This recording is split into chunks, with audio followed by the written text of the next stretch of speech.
राधे राधे। भक्तमाल का अर्थ है भक्तों की माला। जैसे एक माला में मन के अलग अलग होते हुए भी एक ही धागे में पिरोए होते हैं, वैसे ही भक्त अलग अलग समय में और परिस्थितियों में होते हुए भी एक ही प्रेम के धागे से भगवान से जुड़े होते हैं।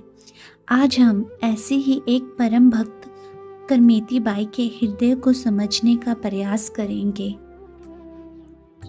जयपुर के पास खंडेला राज्य में पंडित परशुराम जी के घर में करमेती बाई का जन्म हुआ।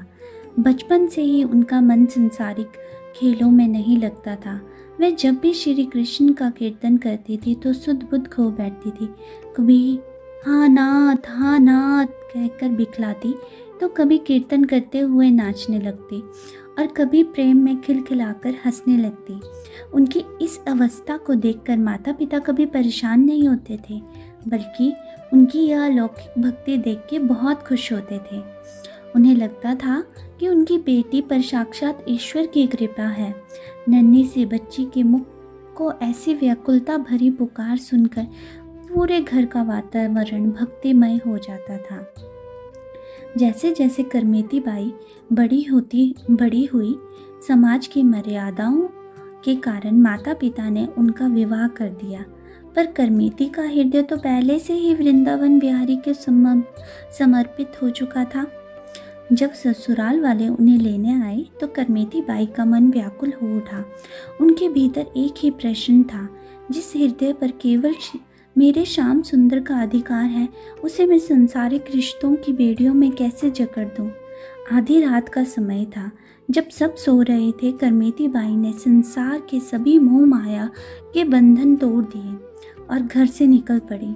वह घर से भाग नहीं रही थी, बल्कि अपने प्रियतम के खोज में वृंदावन की और कदम बढ़ा रही थी। इधर सुबह होते ही जब घर वालों को पता चला तो हल्ला मच गया। पिता परशुराम जी लोक लाज के भय से राजा के पास गए। राजा ने उसकी व्याकुलता देखकर करमेती बाई को ढूंढने के लिए अपने चतुर घुड़सवार भेजे। करमेती बाई भागती जा रही थी, तभी उसने पीछे घोड़ों की आवाज़ सुनाई दी। छिपने के लिए वहाँ कोई स्थान नहीं था। तभी उनकी नज़र एक मृत ऊंट पर पड़ी। करमेती बाई ने बिना किसी संकोच के उस मृत ऊंट के पेट में शरण ले ली। वहाँ फैली असहनीय दुर्गंध उनके लिए प्रभु का प्रसाद बन गई, क्योंकि उनके मन में केवल शाम का नाम था। घुड़सवारों का दल दुर्लभ दुर्गंध के कारण वहाँ से रुक ना सका और वह आगे निकल गया। और यह उनकी भक्ति की पहली बड़ी विजय थी। वृंदावन पहुंचकर करमेती बाई को जैसे जीवन ही मिल गया। वह ब्रह्मकुंड के किनारे बैठ के केवल प्रभु का ध्यान करने लगी। पिता परशुराम जी उन्हें ढूंढते हुए वृंदावन पहुंचे। अपनी बेटी का वह दीनहीन अवस्था देखकर उनका हृदय पसीज गया। उन्होंने रोते हुए कहा, बेटी, तूने हमें अपने कुल में कितना दुख दिया है, चल घर चल।